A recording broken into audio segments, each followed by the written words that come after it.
Hello hello hello बच्चों, welcome welcome welcome to your favourite channel science की पाठशाला, जहां पे आज हम डिस्कस करने वाले हैं गुजरात बोर्ड के सोशल साइंस का chapter number 3, that is cultural heritage of India, sculpture and architecture. ये ऐसा चैप्टर है जिसमें से बहुत सारे ऑब्जेक्टिव्स और 3 मार्कर्स और 4 मार्कर के क्वेश्चन पूछे जाते हैं। इस चैप्टर का हम डिटेल में स्टडी करने वाले हैं इस वीडियो के अंदर, और साथ साथ में मैं आप लोगों को इम्पोर्टेंट क्वेश्चन जो प्रीवियस ईयर के बोर्ड के पेपर में आ चुके हैं वो, और इस साल के जो बोर्ड के पेपर में एक्सपेक्टेड क्वेश्चंस आने वाले हैं उन सब का हम डिस्कशन करने वाले हैं। इस वीडियो को एंड तक देखना। ये वीडियो पसंद आए तो इसको लाइक कर देना, चैनल को सब्सक्राइब कर देना और अपने फ्रेंड्स और फैमिली में इसको शेयर कर देना। सबसे पहले चैप्टर का इंट्रोडक्शन आता है। हमें पता है कि इंडिया जो है वो वर्ल्ड फेमस है अपने कल्चरल हेरिटेज को लेकर। इंडिया ने पूरे वर्ल्ड में एक यूनिक आइडेंटिटी बनाई है अपने स्कल्पचर और आर्किटेक्चर की वजह से। इंडिया का जो टाउन प्लानिंग है, खास करके जब इंडस वैली सिविलाइजेशन डेवलप हो रही थी, तो उस टाइम का जो टाउन प्लानिंग है वो बहुत ही ज्यादा रिमार्केबल माना जाता है। अब फर्स्ट इंपॉर्टेंट डेफिनेशन आती है इस चैप्टर की, दैट इज स्कल्पचर। तो स्कल्पचर की डेफिनेशन आप लोग याद रखोगे। Sculpture means to carve the feeling on stone, wood और on metal with hammer and chisel. Chisel और हैमर एक टाइप के इंस्ट्रूमेंट होते हैं जिसकी वजह से हम स्टोन, वुड या तो मेटल के ऊपर एक फीलिंग्स को शो करते हैं। जैसे कि आपको यहाँ पे इमेज दिखाई दे रही है, ये वाली इमेज जिसमें एक स्टोन के ऊपर स्कल्पचर किया हुआ है। वहां पे आर्टिस्ट ने हैमर और चीजल का यूज किया है और एक पर्टिकुलर आइडल को यहाँ पे शो किया है। तो इस पर्टिकुलर चीज को हम कहते हैं स्कल्पचर बनाना। अब स्कल्पचर की एक और डेफिनेशन है कि the art of shaping figures और design with facial expression in a round or in relief professionally performed by a sculptor with the help of chisel and hammer।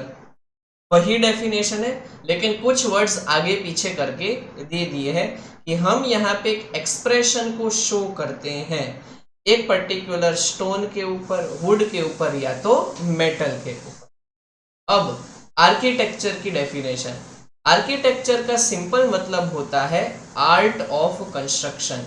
कोई भी चीज को कंस्ट्रक्ट करने का जो आर्ट है उसी को ही हम आर्किटेक्चर कहते हैं। एक और वर्ड दिया हुआ है जिसको हम कहते हैं वास्तु। वास्तु जो वर्ड है वो एक संस्कृत लैंग्वेज का वर्ड है, ठीक है।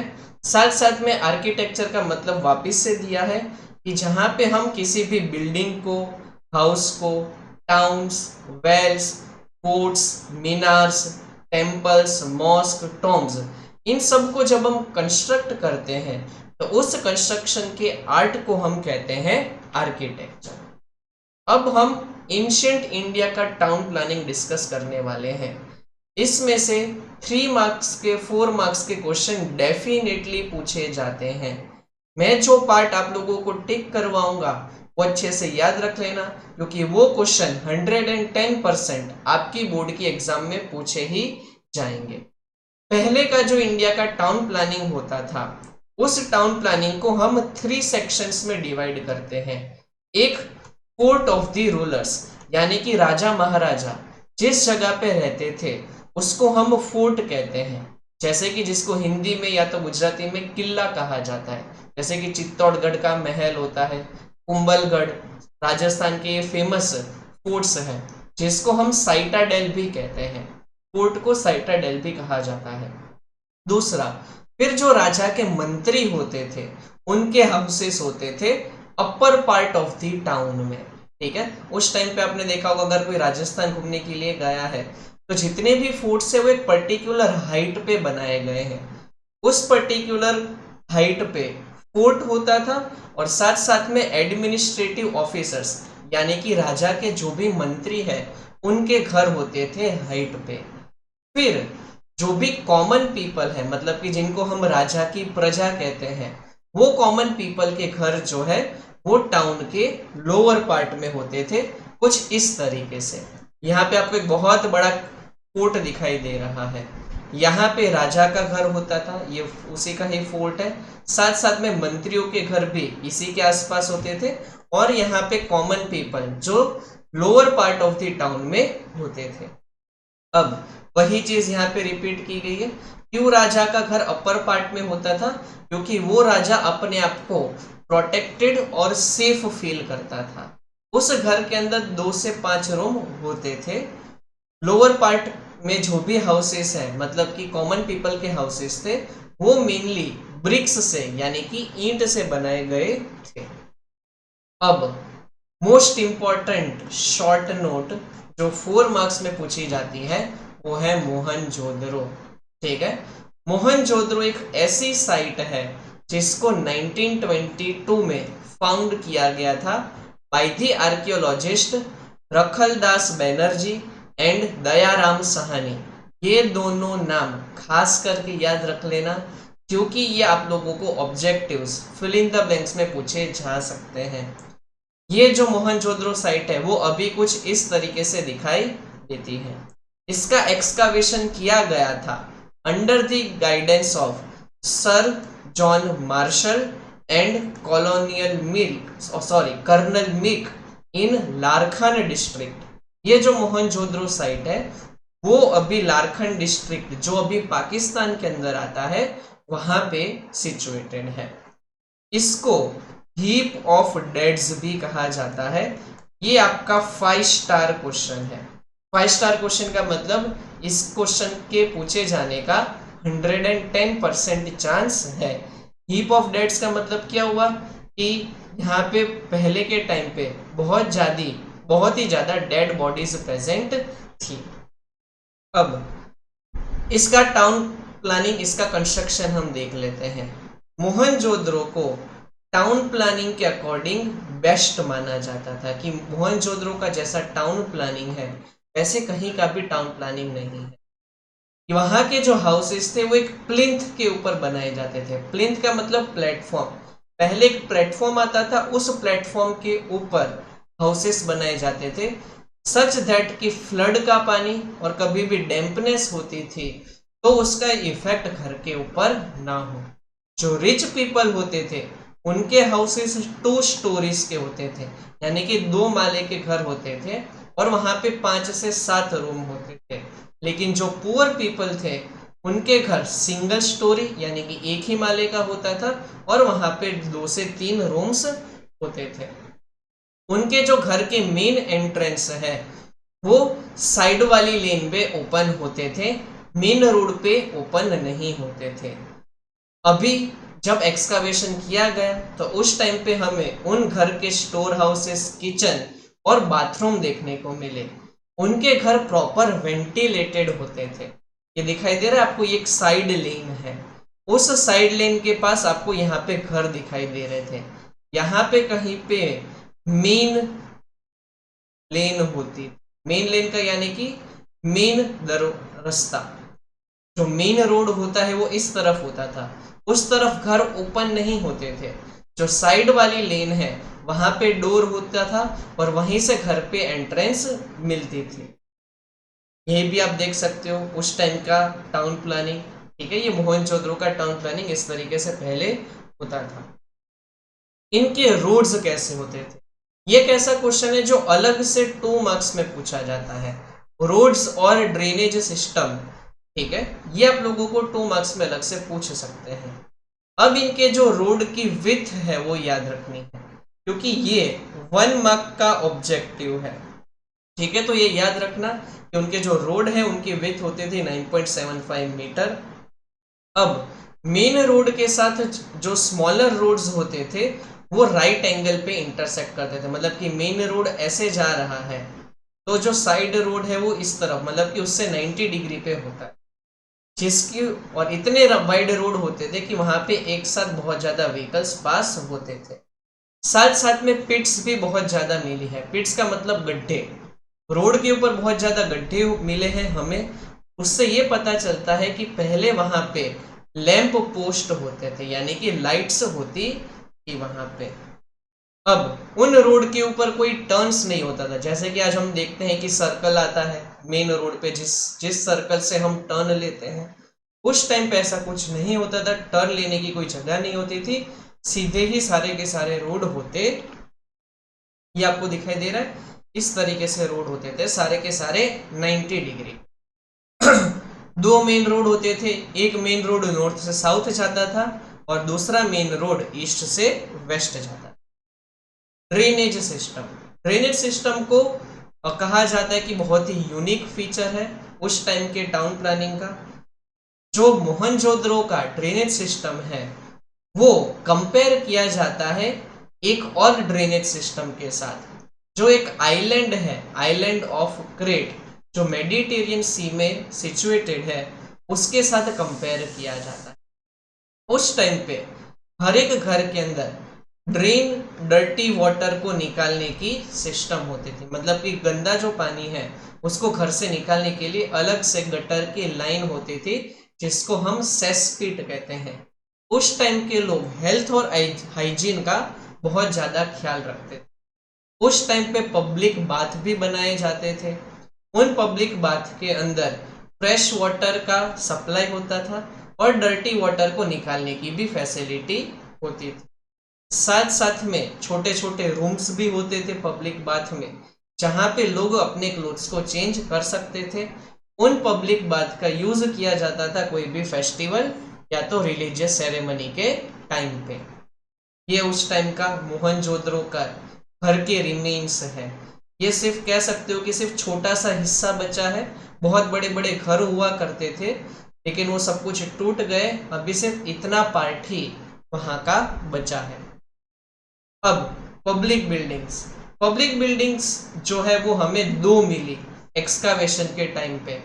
ऐसा कहा जाता है कि वो पब्लिक बिल्डिंग को या तो टाउन हॉल या तो थिएटर के फॉर्म में यूज करते थे, या तो एडमिनिस्ट्रेटिव ऑफिसेस या तो ग्रीनरी। मतलब कि वो बड़ी सी बिल्डिंग या तो कोई मंत्री की होगी उस टाइम पे, या तो उसको थिएटर के फॉर्म में यूज किया होगा, या तो ग्रीन्स को स्टोर करने के लिए यूज किया जाता था। साथ साथ में बैरेक्स भी देखने को मिलते हैं अलग अलग बिल्डिंग में, उन बैरेक्स के अंदर सोल्जर्स रहते। नेक्स्ट टॉपिक है हड़प्पा, जो आप लोगों को 3 मार्क्स में पूछे जाने का बहुत ही ज्यादा चांस है। ये भी एक ऐसी सिविलाइजेशन है जो 1921 में हमने फाइंड किया था, वापिस से under the leadership of sir John Marshall and colonel Mackay and Dayaram Sahni, इन्होंने डिस्कवर किया था from Montgomery in Punjab district near Harappa, यहाँ से उनको मिला था। साथ साथ में हमें रापर नाम की जगह से सिविलाइजेशन मिली है, आलमगीरपुर जो मेरठ उत्तर प्रदेश के अंदर आता है, कालीन बंगन जो राजस्थान में आता है, लोथल जो धोड़का गुजरात में आता है, देशलपुर शिकारपुर जो कच्छ में आता है, धौलावीरा रंगपुर जो लिंबड़ी के पास आता है, श्रीनाथगढ़ रोजाड़ी जो गुंडल के पास आता है, कुंतासी जो मोरबी और सोमनाथ के पास आता है। ये जो रीजन है वो रीजन सप्त सिंधु रिवर का रीजन भी कहा जाता है। वहां पे जो कल्चर डेवलप हुआ उस कल्चर को हम कहते हैं इंडस वैली सिविलाइजेशन। तो अगर आपको कोई पूछे कि इंडस वैली सिविलाइजेशन कहाँ पे प्रेजेंट थी, तो हड़प्पा के वहां पे वो प्रेजेंट थी। इसको हड़प्पा सिविलाइजेशन भी कहा जाता है। हमें वहां से कॉपर और स्टोन के बहुत ही ज्यादा वेपन्स देखने को मिले, इसलिए उस पीरियड को हम स्टोन कॉपर एज भी कहते हैं। साथ साथ में वहां पे बहुत ज्यादा ग्रीनरीज और फोर्ट्स भी मिले।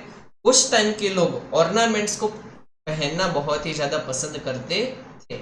ये उस टाइम की इमेज है। फिर आता है धौलावीरा। धौलावीरा भी एक एंशिएंट टाउन है जो हड़प्पा सिविलाइजेशन से 2 किलोमीटर दूर है। धौलावीरा विलेज खादीर बेट में पड़ता है, जो भचाऊ तालुका का जो बहुत बड़ा डेजर्ट है वहां से 140 किलोमीटर दूर है। इसको हीप ऑफ रूइंस भी कहा जाता है, मतलब कि अब यहाँ पे सिर्फ और सिर्फ अवशेष मिले हैं, पड़े हैं, कोई भी घर अभी वहां पे है नहीं, सिर्फ घर के छोटे मोटे टुकड़े ही वहां पे प्रेजेंट है। ये 1990 मतलब कि रिसेंटली कह सकते हो कि 34 ईयर्स पहले आर्कियोलॉजिकल सर्वे ऑफ इंडिया के ऑफिसर्स ने रिसर्च वर्क के दौरान ऑब्टेन किया था। ऐसा कुछ अभी यहाँ पे रिमेन्स दिखाई देते हैं। घर तो अब रहे नहीं, ऐसी कुछ चीजें अभी हमें देखने को मिलती है अगर हम वहां पे जाए। ये एक्सकावेशन वर्क किया गया था under the guidance of Ravindra Singh Bisht. ये 5 स्टार क्वेश्चन है, यानी कि ये 1 मार्क्स में पूछा जा सकता है। साथ साथ में हम देखते हैं कि उस टाइम के जो घर थे, पैलेसेस थे, उनके ऊपर व्हाइट कलर का पेंट लगाया जाता था। पूरे टाउन को फोर्टिफाइड किया जाता था वॉल्स से, यानी कि जो पर्टिकुलर गांव या शहर होता था उसके चारों तरफ बड़ी सी दीवारें बनाई जाती थी, सो दैट उनके ऊपर कोई अटैक ना कर सके। पोर्टेबल वाटर की भी अच्छी सुविधा वहां पे उस टाइम पे प्रेजेंट थी। इस तरीके से दीवारें बनाई जाती थी, पूरा टाउन इस दीवारों के अंदर रहता था, ठीक है, सो दैट कोई उनके ऊपर अटैक ना कर सके। ये उस टाइम की इमेजेस है। धौलावीरा में अभी सिर्फ ऐसा कुछ दिखाई हमें देता है अगर हम वहां पे घूमने जाए तो। फिर आता है लोथल। लोथल जो है वो अहमदाबाद डिस्ट्रिक्ट के धौड़का तालुका के पास देखने को मिलता है। धौड़का जो एक ऐसी जगह है जहाँ पे 2 रिवर्स फ्लो होती है, एक है भोगाव और दूसरी है साबरमती। ये बे ऑफ खंभात से 18 किलोमीटर दूर है। लोथल याद रखना, ये आप लोगों को 2 मार्क्स में पूछा जाता है। लोथल के आसपास आप देखोगे तो बहुत ही बड़ा डॉक यार्ड है। डॉक यार्ड का मतलब ऐसी जगह जहां से शिप कोई भी सामान को इंपोर्ट या एक्सपोर्ट कर सके। ये डॉक यार्ड से पता चलता है कि पहले वहां पे एक पर्टिकुलर कह सकते हो कि शिप बिल्डिंग भी वहां पे होता होगा, और एक बहुत ही बड़ा सेंटर होता था लोथल, जहां से हम इंपोर्ट और एक्सपोर्ट करते थे डिफरेंट टाइप का सामान।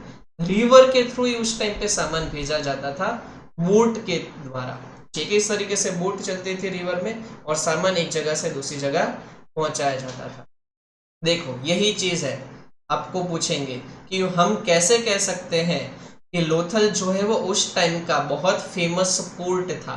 तो एक्चुअल में उसके वहां पे हमें से प्रूफ मिले हैं कि वहां पे डॉकयार्ड था और स्टोरेज शॉप्स, यानी कि बहुत बड़े बड़े गोडाउन्स थे जो सामान को रखते थे और बाद में वहां से इंपोर्ट और एक्सपोर्ट किया जाता था थ्रू दिस रिवर। इसलिए कह सकते हैं कि लोथल उस टाइम का बहुत बड़ा पोर्ट था। ये 2 मार्क्स में पूछा जाने वाला एक गिव रीजन है जो अच्छे से आप लोग याद रखो। अब हम मौर्यन आर्ट को डिस्कस करने वाले हैं। मौर्यन आर्ट का जो सबसे इंपॉर्टेंट स्कल्पचर या आर्किटेक्चर आता है जिसको हम कहते हैं स्तूपा।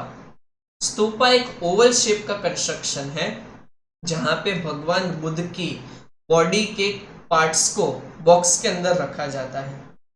ये स्तूपास राजा अशोक ने बनाए थे अपने टाइम पे।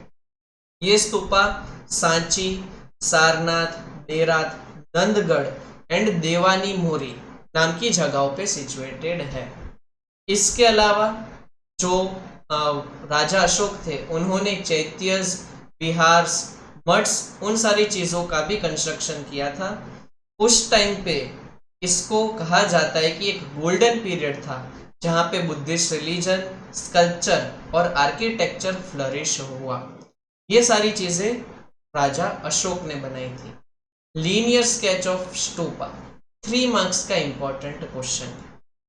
ये चीजें आपको याद रखनी, जैसे कि हर्मिका किसको कहते हैं, प्रदक्षिणा पथ क्या होता है, मेढी क्या होता है, तोरण क्या होता है एंड वेदिका क्या होता है, ये उसकी डेफिनेशन है यहाँ पे।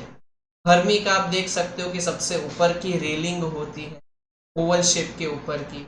मेढी जो है वो सर्कुलर पाथ होता है। प्रदक्षिणा पथ मतलब कि जिसके अराउंड घुमा जाता है।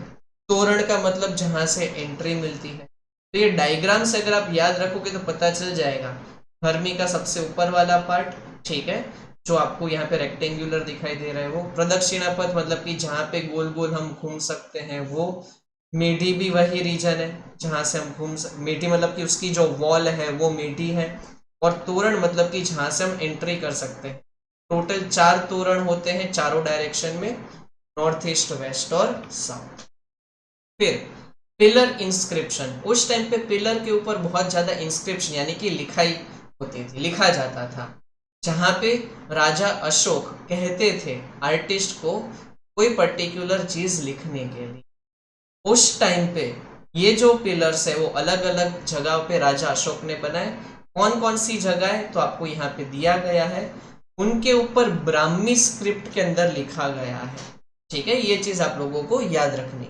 नेक्स्ट टॉपिक आता है पिलर एट सारनाथ। सारनाथ पे जो पिलर बनाया गया है वो बहुत ही बेस्ट स्पेसिमेन माना जाता है स्कल्पचर का। इस पिलर के ऊपर आप देख सकते हो कि टोटल हमें 4 लाइंस देखने को मिलते हैं चारों डायरेक्शन के अंदर। इस पर्टिकुलर सारनाथ के पिलर को कहा जाता है कि ये एक प्रीचिंग प्लेस थी लॉर्ड बुद्ध की, मतलब कि सारनाथ नाम की जो जगह है वहां पे भगवान बुद्ध जो है वो उपदेश देते थे अपने डिसिपल्स को। नीचे आपको एक चक्र दिखाई दे रहा है जिसको कहा जाता है धर्म चक्र। ये चक्र को ट्रिम्प ऑफ रिलीजन भी कहा जाता है, मतलब कि रिलीजन की हमेशा जीत होगी, इसलिए इसको धर्म चक्र भी कहते हैं। इस पिलर के ऊपर इसके अलावा क्या क्या देखने को मिलता है, कौन कौन से एनिमल्स देखने को मिलते हैं, ये आप लोगों को पूछा जाता है। जैसे कि एलिफेंट, हॉर्स एंड बुलक देखने को मिलते हैं। और यही जो चक्र है उसको बाद में हमने अपने नेशनल फ्लैग में यूज किया। जो आपको अशोक चक्र दिखाई दे रहा है वो एक्चुअल में उस टाइम पे राजा अशोक ने बनवाया था, ये सारनाथ के पिलर के ऊपर, जिसको आज हम यूज करते हैं अपने नेशनल फ्लैग में। साथ साथ में हमने ये जो 4 लाइंस की इमेज है उसको हमने अपने नेशनल एम्ब्लेम में भी यूज किया है। अब स्टोन इंस्क्रिप्शन यानी कि स्टोन के ऊपर डिजाइन बनवाना, उसको स्टोन इंस्क्रिप्शन कहा जाता है। ठीक है, ये आपको स्टोन दिखाई दे रहा है, ये पर्टिकुलर स्टोन हमें गिरनार माउंटेन जो है जूनागढ़ में वहां पे देखने को मिलता है। इसके अलावा बहुत सारी जगह है जहां पे स्टोन इंस्क्रिप्शन देखने को मिलता है। ये आप लोगों को उतना याद रखने की जरूरत नहीं है क्योंकि बोर्ड में इसमें से क्वेश्चन पूछे नहीं जाते। यहां से अब क्वेश्चन बनेंगे Dravid style of art in south India. South India में जितने भी मंदिर बनाए जाते हैं वो द्रविडियन स्टाइल में बनाए जाते हैं। स्तूपास है या कोई भी चीजें हैं वो सब कुछ द्रविडियन स्टाइल में बनती थी। अब साउथ इंडिया में जो भी स्तूपास है वो हमें कृष्णा और गोदावरी रीजन के पास देखने को मिलते हैं जो सतवाहन किंग्स ने बनाए थे। साथ साथ में हमें नागार्जुन कोंडा और अमरावती के पास देखने को मिलते हैं। चोला किंग्स मतलब कि जो चोला डायनेस्टी के किंग्स थे उन्होंने भी ये आर्किटेक्चर को एडॉप्ट किया, द्रविड़ स्टाइल को एडॉप्ट किया। गुप्ता पीरियड गुप्ता पीरियड में बहुत सारे कह सकते हो कि टेम्पल्स बने, जैसे कि पार्वती टेम्पल बना जबलपुर में, हुमारा शिव टेम्पल बना, ईरान्स बना, ईरान्स नरसी टेम्पल बना, गोप मंदिर बना, स्तूपास बने, चैत्यस, मठ्स, विहारास, फ्लैग्स, पिलर, सब कुछ उस टाइम पे बना।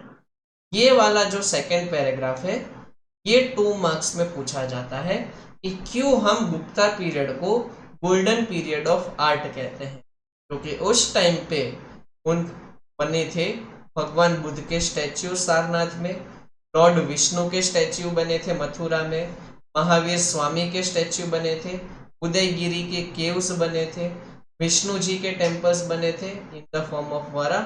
इसलिए इन सारे स्टैच्यूज उस टाइम पे बड़े बने थे, इसलिए हम उसको कहते हैं कि गोल्डन पीरियड था आर्ट का।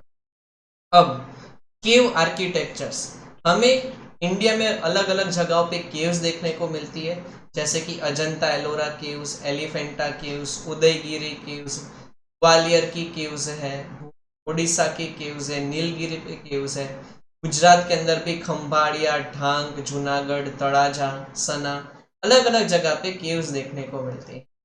वैसे ही एक केव है जो अशोक ने बनवाई थी, राजा अशोक ने, बर्बर माउंटेन के ऊपर, जहां पे 3 गुफाएं थी, 3 केव्स थी, जो 16 किलोमीटर दूर है गया से।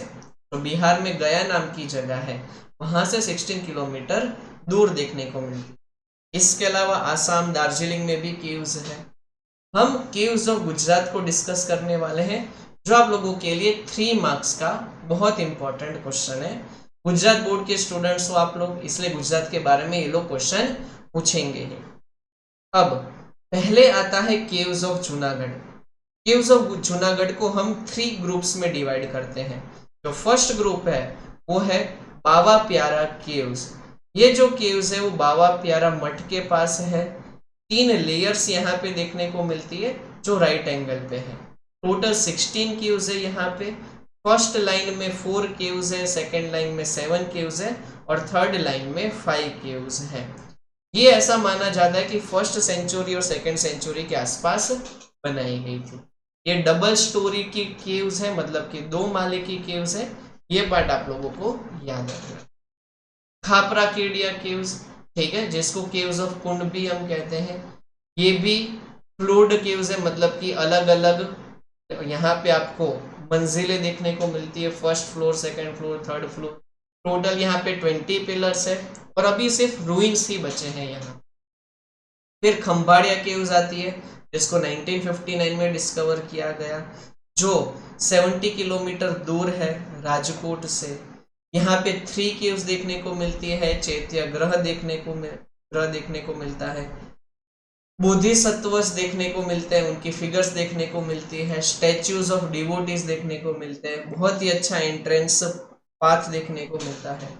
तड़ाजा केव्स है, जो तड़ाजा माउंटेन के ऊपर है, जिसके पास शत्रुंजी रिवर फ्लो होती है। टोटल 30 केव्स है यहाँ पे, बड़े बड़े गेट्स है यहाँ पे। ये भी बुद्धिस्ट रिलीजन को फॉलो करने वाला आर्किटेक्चर वाली केव्स थे। सना केव्स देखने को मिलती है, जो सना माउंटेन है ऊना के पास, गिर सोमनाथ डिस्ट्रिक्ट के अंदर, वहां पे देखने को मिलती है। ये ढांक केव्स है, जो ढांक विलेज के पास देखने को मिलती है। जिनजोरी झार केव्स है, जो ढांक के पास सिचुएटेड है, 7 किलोमीटर दूर है सिद्धसर से। ये एक सेकेंड सेंचुरी में बनाई गई केव्स है। ये सब कुछ लर्निंग पोर्शन है। ये लर्निंग वाला पार्ट आप लोगों को एज इट इज याद रखना पड़ेगा, इसमें कोई भी लॉजिक नहीं है। खापरा कोडिया केव्स कच्छ में देखने को मिलती है। कालिया डूंगर केव्स जो है वो भी भरूच के पास देखने को मिलती है। ये जो सारी केव्स है वो ये याद रखना है कि बुद्धिस्ट आर्किटेक्चर शो करती है। चैरियट टेम्पल्स यानी कि रथ वाले मंदिर, ये पल्लव एज के टाइम पे बनाए गए थे। एक सिंगल रॉक में से, एक बड़े से पत्थर में से बड़ा सा टेम्पल बनाया जाता था, जिसका एक एग्जाम्पल है कैलाशनाथ टेम्पल, जो कांची में सिचुएटेड। इसके अलावा पेरुमल टेम्पल, जो भी एक बड़ा सा अच्छा सा एग्जाम्पल है। फिर महाबलीपुरम नाम की जगह पे भी आपको चैरियट टेम्पल देखने को मिलते हैं। अब देखो, एक चैरियट टेम्पल जो सबसे बड़ा है, ये पूछा जाता है धर्मराज टेम्पल, जो युधिष्ठिर टेम्पल भी कहा जाता है, जो सबसे बड़ा है। और जो सबसे छोटा चैरियट टेम्पल है वो है द्रौपदी टेम्पल। ये एक होते हैं चैरियट टेम्पल। चैरियट का मतलब होता है रथ। आपने देखा होगा रथ यात्रा निकलती है जगन्नाथ जी की, तो वैसे ही ये रथ होता है। रथ के ऊपर टेम्पल बनाया जाता है, स्टोन का ही सब कुछ होता है, लेकिन जो डिजाइन इसकी नीचे वाले पार्ट की होती है वो रथ जैसी होती है, इसलिए इसको चैरियट टेम्पल कहते हैं। नेक्स्ट हम डिस्कस कर रहे हैं टेम्पल आर्किटेक्चर। उस टाइम पे किस तरीके से टेम्पल बनाए जाते थे।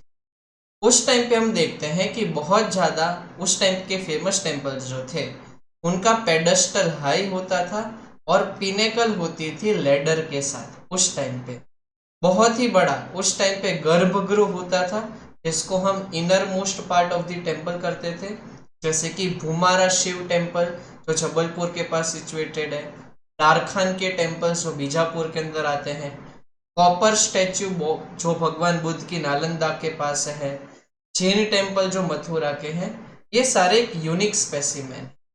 ये है टेम्पल का आर्किटेक्चर, जिसमें गोपुरम आपको बहुत ज्यादा पूछा जाता है।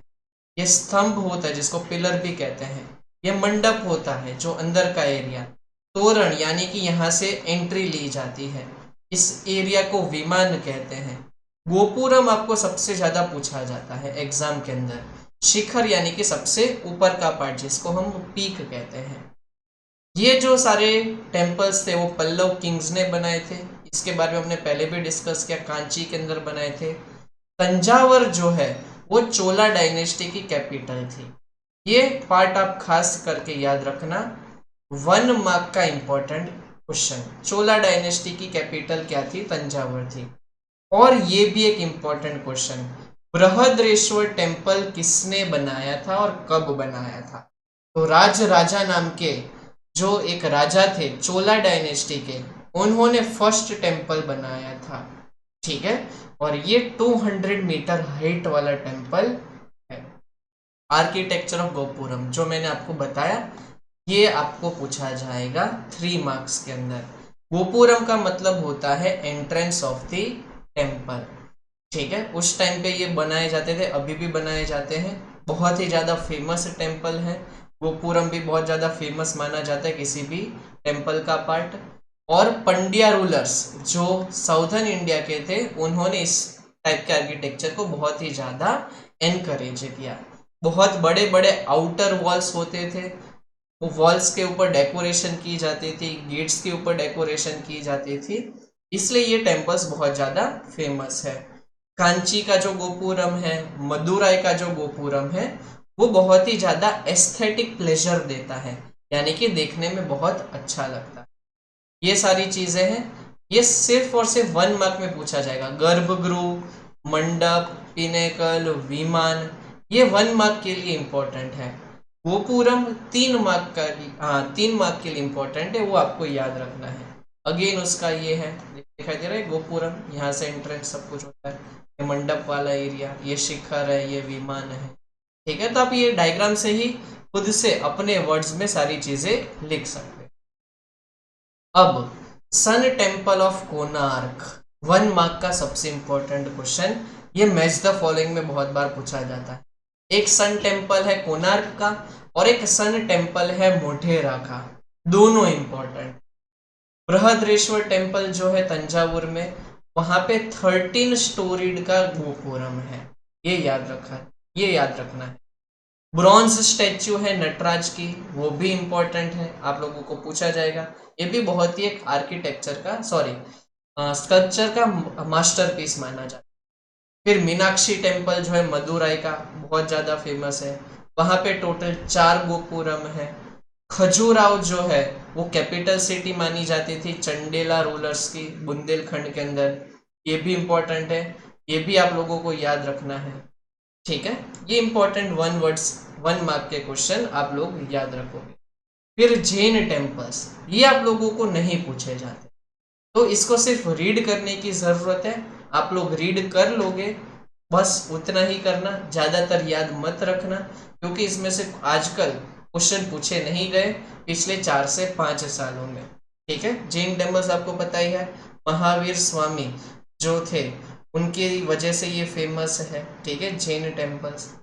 दिलवाड़ा ये जैन टेम्पल है, रणकपुर का जैन टेम्पल फेमस है। सिर्फ ये कुछ नाम याद रखने हैं। ये जो टेम्पल है दिलवाड़ा का जैन टेम्पल, जो उस टाइम के मिनिस्टर विमल शाह ने बनवाए थे, इसलिए इसको विमल वसही भी कहा जाता है। ठीक है, बस इतना आप लोग याद रखना, सिर्फ 1 मार्क के पर्सपेक्टिव से, पूरा शॉर्ट नोट के फॉर्म में याद रखने की जरूरत नहीं है। व्हाइट मार्बल्स से जैन टेम्पल्स बनाए जाते हैं, ये आपको पूछा जाता है रेगुलरली 3 मार्क्स में। सन टेम्पल ऑफ मोढेरा जो मेहसाणा में सिचुएटेड है, जो सोलंकी किंग भीमदेव वन ने बनवाया था, ये पूछा जाए। ठीक है, अब जो सन गॉड है उनके मुगट यानी कि क्राउन के ऊपर एक जेम है, यानी कि एक स्टोन है। जब सनराइज होता है तो सनराइज की जो फर्स्ट रे है वो उस क्राउन, उस जेम के ऊपर गिरती है, जिसकी वजह से पूरा का पूरा हॉल जो है, टेम्पल का हॉल, वो ब्राइट हो जाता है। वहां पे डार्कनेस चली जाती है और ब्राइटनेस आ जाती है, क्योंकि वो जो जेम है वो सारी डायरेक्शन में लाइट को रिलीज करता है, सन रेस को स्प्रेड कर देता है। इसलिए ये टेम्पल बहुत ज़्यादा फेमस है। Total 12 different images sun god की देखने को मिलती है, एरोटिक स्कल्पचर देखने को मिलता है। ये बनाया गया था ईरानियन स्कूल ऑफ आर्ट में, ये 1 मार्क में पूछा जाता है। इसके आसपास 108 स्मॉल टेम्पल्स भी देखने को मिलते। फिर मीडिएवल आर्किटेक्चर, मतलब कि जिस टाइम पे मुगल्स रूल करते थे उस पीरियड का आर्किटेक्चर हम डिस्कस करने वाले हैं, जहाँ पे मॉस्क, मीनार्स, पैलेसेस, ब्रिजेस सब कुछ बनाया जाता था। कुतुबुद्दीन ऐबक ने कुतुब मीनार बनाई थी एंड कुव्वत उल इस्लाम मॉस्क बनाई थी। इसके अलावा 2.5 दिन का झोपड़ा, ये बहुत बार पूछा जाता है। 2.5 दिन का झोपड़ा बनाया था कुतुबुद्दीन ऐबक ने, जो अजमेर में सिचुएटेड है। मोस्ट IMP 1 मार्क का क्वेश्चन कि 2.5 दिन का झोपड़ा किसने और कहाँ पे बनाया था, कुतुबुद्दीन ऐबक और अकबर, याद रखना है। अब ये चीजें आपको कभी भी नहीं पूछी जाती, तो इसको सिर्फ रीड करने की जरूरत है, लर्न नहीं करोगे तो चल जाए। फिर ये मालवा के अंदर क्या क्या चीजें हैं, ये भी रीड करने की जरूरत नहीं है, क्योंकि ये भी कभी पूछा नहीं जाता। सिर्फ और सिर्फ टाइम मिले आप लोगों तो रीड कर लेना, बाकी ये सब कुछ पार्ट कभी भी पूछते नहीं है। आर्किटेक्चर ऑफ गुजरात, ये पूछा जाता है 3 मार्क्स के अंदर। हमें गुजरात के अंदर मठ्स, स्टूपास, टेम्पल्स, केव्स, जैन टेम्पल्स देखने को मिलते हैं। उसके कुछ एग्जाम्पल्स आपको याद रखने हैं जो आप लोगों को मैच द फॉलोइंग में भी पूछे जाते हैं, जैसे कि कीर्ति स्तंभ, उसके बारे में पूछा जाता है। ठीक है, देखो कौन कौन से टेम्पल कहाँ कहाँ पे सिचुएटेड है, वो 1 मार्क का क्वेश्चन है। जैसे कि भद्रकाली टेम्पल जो अहमदाबाद के अंदर सिचुएटेड है, गीता मंदिर, ये याद रखना है।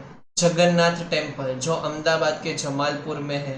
रणछोड़ रायजी टेम्पल जो डाकोर का टेम्पल है। सन टेम्पल मोटेरा का। Hatkeshwar Mahadev temple, Shamlaji temple, Ambaji temple, Jagat Mandir जो द्वारका में सिचुएटेड है। बहुचराजी टेम्पल, महाकाली टेम्पल जो पावागढ़ का है। स्वामीनारायण टेम्पल, ब्रह्माजी टेम्पल जो खेड़ ब्रह्मा में है। खोडियार माताजी टेम्पल। तो ये टेम्पल कहाँ पे सिचुएटेड है वो आप लोगों को पूछा जाता है मैच द फॉलोइंग। इसके अलावा अहमदाबाद के अंदर जो जामा मस्जिद है 3 दरवाजा के पास, वो भी पूछा जाएगा आपको, जो उस टाइम पे अहमदाबाद के राजा सुल्तान अहमद शाह I ने बनाई थी। टोटल 260 पिलर्स और 15 डोम्स देखने को मिलते हैं। सिद्दी सैयद की जाली देखने को मिलती है। सरखेज के रोजा फेमस है। शेकिंग टावर अहमदाबाद के फेमस है। फिर मॉस्क ऑफ क्वीन सिपरी, जिसको मॉस्क ऑफ नगीना कहा जाता है, वो भी बहुत फेमस है। फिर जैन टेम्पल्स के बारे में उतना नहीं पूछा जाता, लेकिन स्टेप वेल के बारे में पूछा जाता है। स्टेप वेल जो अडालज की है उसके बारे में बहुत ज्यादा ये लोग पूछते हैं। फिर रानी की वाव, जो रानी का स्टेप वेल है वो पाटड़ के अंदर है, ये आप लोगों को खास करके पूछा जाता है। इसके अलावा अहमदाबाद और गुजरात में क्या क्या फेमस है वो यहाँ पे दिया हुआ है। 3 दरवाजा, भद्र का किला, रुद्र महल, सिद्धपुर, ये याद रखना। मैं जो अंडरलाइन कर रहा हूँ वो आप लोगों को पूछेंगे। रुद्र महल सिद्धपुर का, सहस्त्रलिंग लेक पाटण का, ये आप लोगों को पूछा जाता है। फिर इसके अलावा कोई भी चीज इंपॉर्टेंट नहीं है, जो अंडरलाइन किया है सिर्फ उतना रीड कर लोगे तो उसी में से ही बोर्ड के क्वेश्चन आप लोगों को पूछेंगे। आई होप आप लोगों को समझ में आ गया होगा। फिर भी कोई डाउट है तो नीचे कमेंट सेक्शन में पूछ सकते हो। अब हम मिलेंगे नेक्स्ट वीडियो में। इस वीडियो को लाइक कर देना, चैनल को सब्सक्राइब कर देना और अपने फ्रेंड्स और फैमिली में इसको शेयर कर देना।